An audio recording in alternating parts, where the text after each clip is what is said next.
So here we are. This is Grassy 3.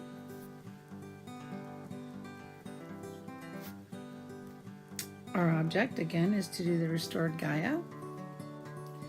So I'm going to merge 5 eggs. That's leaving me with 1 egg open, but that's okay. Again, you can play all these games and merge things so that you, as you notice up in the score area, you get more points when you're merging and making things happen, and that's all lovely and well and good.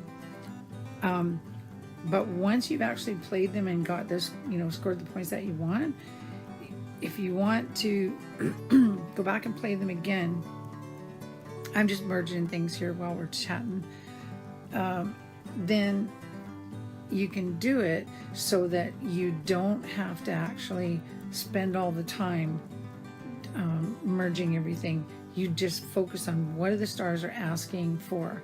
What do they want me to accomplish, right? And so again, they want us to accomplish a Gaia statue.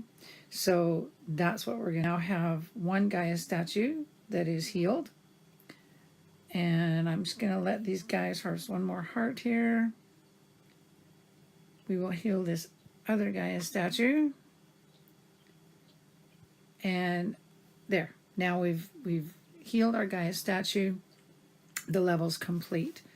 But as much as you can. Like we got 1792, high score is 1985. It's still all good.